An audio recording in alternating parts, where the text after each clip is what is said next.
Hello, good morning everyone. Thank you for taking your time to attend today's session. As of today, 23rd, 2026, March, we are going to talk about personality, human personalities.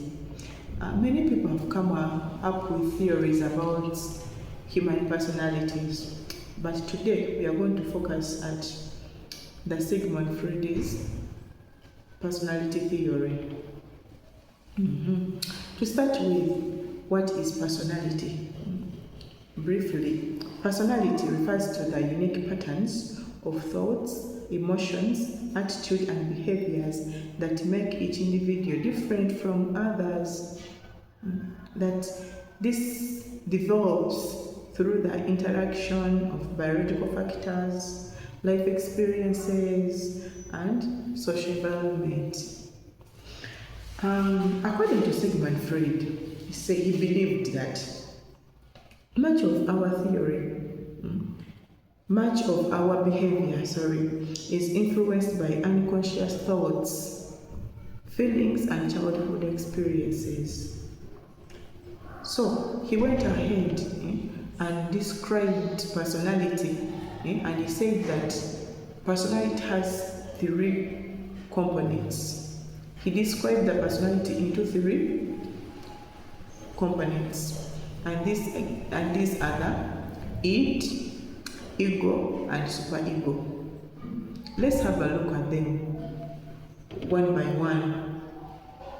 We start with the id. Sigmund talked about the id component as that this one is used in young ones. It's very thin in children, the young ones. And he says that, according to him, he says that energy behind the instinctual drives of the id is known as the libido. And he says that libido as a life force that motivates not only sexual behaviors but also actions essential for survival, such as eating and socializing. For him, he termed that as libido. We say the word libido mostly used in the sexual part, but Sigmund emphasized, went ahead and dug into the word libido, that it is not only used in sexual, but also the socializing behaviors, So he says that this libido, this id component, it operates on the pressure principle, and it seeks immediate satisfaction of basic needs such as hunger, thirst, and comfort, without considering the consequences. That when a child or a baby wants to feed, he's hungry, he or she is hungry, he doesn't mind whether you're busy or whether food is not there. He doesn't mind whether you have money or not. He or just wants to have the milk or food, So let's look at the ego. The ego, this is the central part of the personality, according to Sigmund Freud. That he says that this one develops during childhood and operates on the reality principle, and balances the demand of the id without realistic and socially with what is realistic and socially acceptable. That this one, as the child grows, reality comes in, that sense of reality comes in, like the one that who used to cry for food starts to gain some conscience, that bit of patience. Like you can say, hold on, I'm going to give you, hold on, I'm cooking food. Give me a minute. food is getting ready. There he becomes to become a bit conscious, a bit considerate. Yeah. So we go to the superego. That the superego, Sigmund says that this one represents moral values and concise. It represents moral values and concise. And it develops through guidance from parents and society, encourages people to what is right and avoid behavior that is considered wrong. So he says, he goes ahead and says that this superego, it is divided, it has two divisions. That it has the concise and the ego ideal. You know, concise, that is that inner feeling or the second thoughts. Have you can always feel, let me say you're going to do something wrong, and then that inner person that makes you distinguishes wrong from good. You feel that inner person who comes always and says, but you're going to steal someone's thing. That is wrong. Stealing is not good. Stealing is wrong. You know. So that inner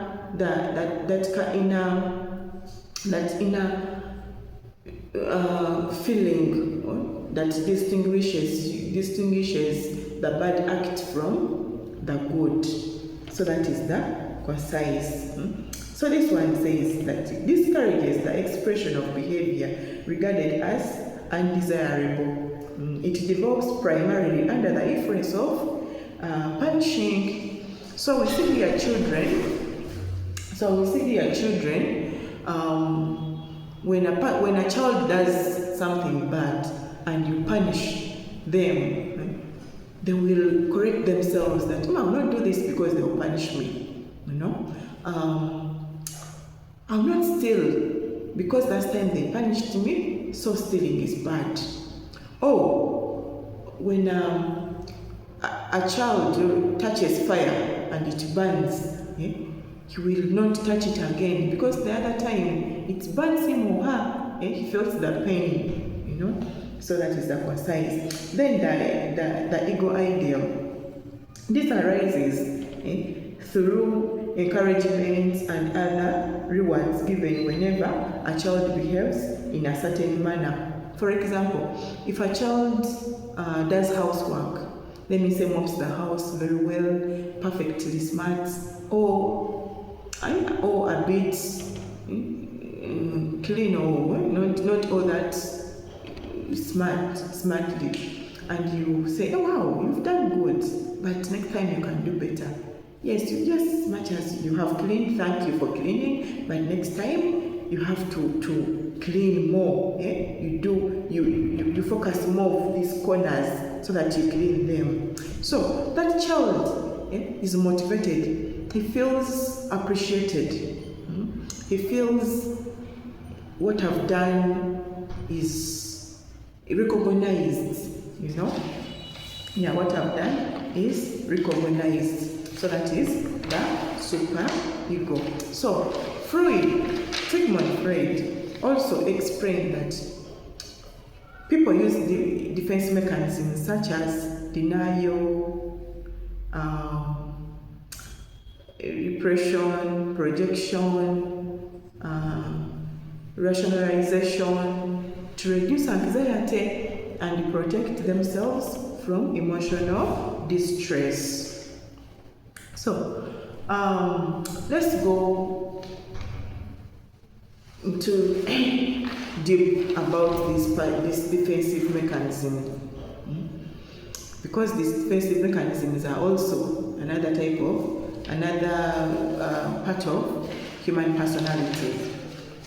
So the defensive mechanisms, these are the behaviors that people use to separate themselves from unpleasant events, actions, and thoughts. So identifying your defense mechanism type helps you build your relations and encounters. Some of these defensive mechanisms are denial. Denial, this is the most common defense mechanism. It is the refusal to encourage. It is the refusal to acknowledge the anxiety arising aspects of the events. Like, it may also involve failure to acknowledge the event itself. This one, like, someone completely refuses to accept the situation. For example, someone losing a loved one, instead of accepting that yes, the loss has come, someone intentionally behaves like as if nothing has happened. Or have you ever seen someone losing a loved one, and instead of maybe crying, mourn, weeping, acts like as if nothing has happened? Doesn't bring out that arousal inside him or her. He opts to like turn a blind eye about the situation, So there is projection, another mechanism. There is projection. This one actually is attribution of undesirable impulses, thoughts, personality, Here we minimize the undesirables in ourselves and we exaggerate, we tend to exaggerate them on others. For example, when a person who is angry accuses others of being hostile, someone, he's pissed, but he puts it on another person, he puts it on another person, that you are hostile, yet that person, his idea is, maybe he's having some anger in him, then he starts to put it on another person. So we have displacement. This occurs when we shift our feelings and attitudes from one object to another, or from one person to another.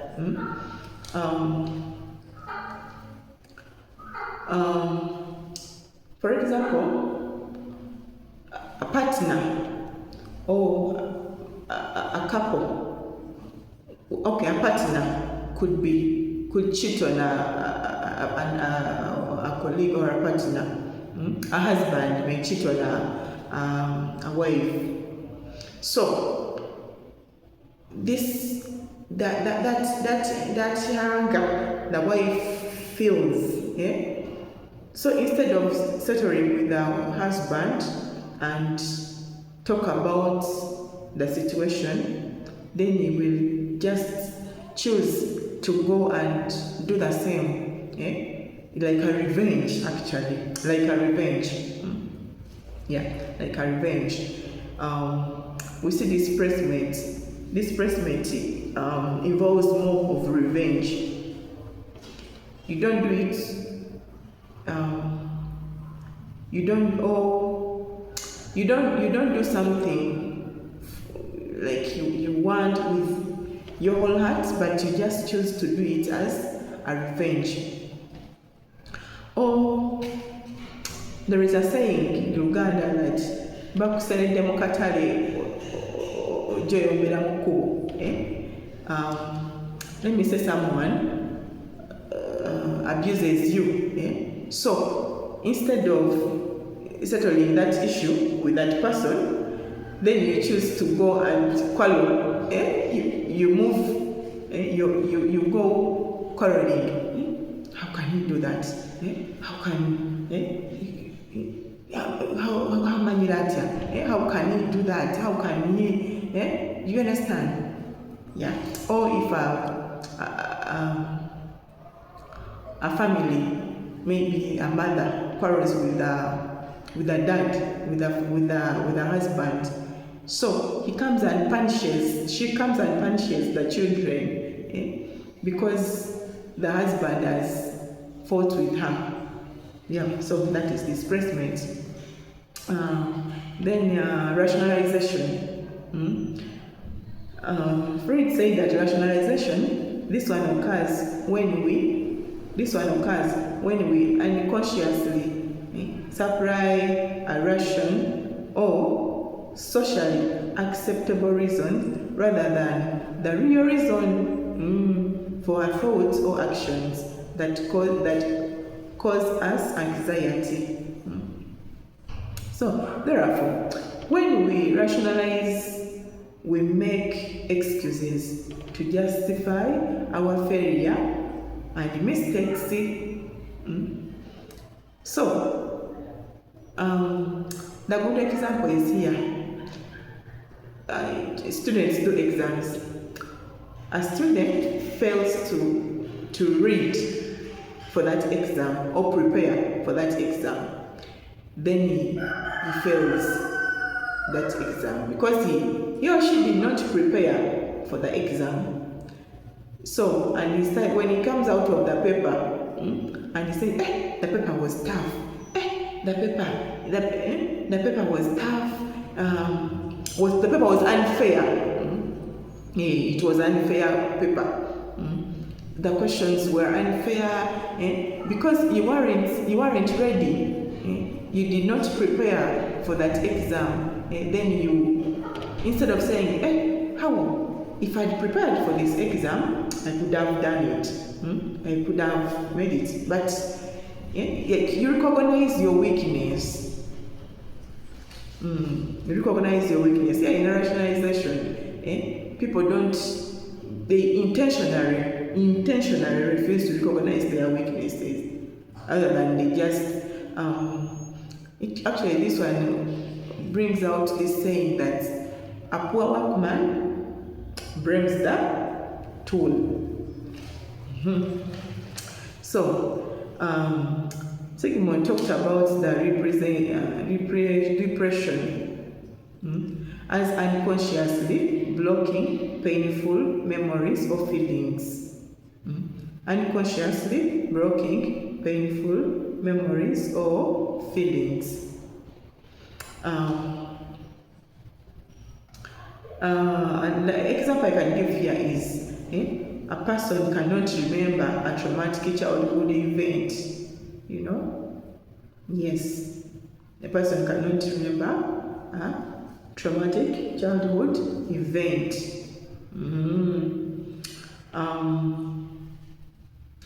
Then we go to the identification. Identification, this one is adapting the behavior, and this one characteristics of someone admired. Identification is adapting the behavior or characteristics of someone admired. Let's take an example. A student imitating a teacher whom we admire. Let's take an example of this one includes role model. People tend to behave like their role models. They dress. There is an example of a man who imitates the President Museveni. That man dresses like President Museveni. It's unfortunate that I've forgotten the name of that person, but he's another good example. He's a very good example, that one, of identification. He starts to imitate the characters of that person you admire. So that is identification. So that person, that man, that gentleman I was talking about is a very good example of identification. So what he does is doing that identification. Then Sigmund talked about sublimation, another defense mechanism. Sublimation, this one is channeling unacceptable impulses into socially acceptable activities. For example, a person with aggressive feelings becomes a boxer, or a macho artist. Like, have you ever heard of some people in societies, our communities we live in? We say they say, that person was bad, that person was aggressive, used to fight others, but then he joined a boxing club. So that energy he was using to fight others, then he puts it into the boxing club. So there he becomes useful even to the community. He becomes useful to the community, Exactly. Then there is reaction formation, behaving in the opposite way to one's true feelings. Reaction formation, behaving in the opposite way to the true feelings. To your true feelings. For example, someone who dislikes a colleague acts excessively friendly towards them. This one reminds me this saying that you put your friends close, but draw your enemies closer. Draw your enemies closer. That reaction formation, we see people in our societies, in our workplaces, in our communities we live. Someone pretends, actually this one, it's full more, it is used by hypocrites. It is mostly used by hypocrites. Like they tend to love you. They tend to love you like they care. Kumbe, they don't. They hate you so very much. So hypocrites do reaction formation as a defensive mechanism. Hypocrites, they do reaction formation as a defensive mechanism. So let's another one, the last one, compensation. The last defensive mechanism is compensation, making up for a weakness by emphasizing a strength. For example, a student who struggles academically excels in sports. That is compensation. This is most common in even schools. Someone who is weak, and it's also used by people who recognize their weaknesses. Like, I'm poor in academics, but let me focus more in sports. So that is another. So defense mechanism can typically reduce emotionally. Therefore, Freud says that defensive mechanisms can temporarily reduce emotional distresses and help people cope with difficult situations. However, relying on them excessively can interfere with healthy problem solving and relationships. Therefore, Freud emphasizes that unconscious conflicts and childhood experiences as the primary influence on personality. In conclusion, personality influences how people think, behave, and interact with others. Freud's theory helps us understand the role of unconscious motives and childhood experiences. So, today we've looked at personality, defensive mechanism, focusing on Sigmund Freud's theory. Is there any question as we are closing our session today? Anyone with a question? Otherwise, thank you for attending. Thank you for your active participation. Thank you for coming. Next time we shall talk more about personalities with other theories. Yeah, we shall talk about personalities with other theories like the theory of Carl Jung.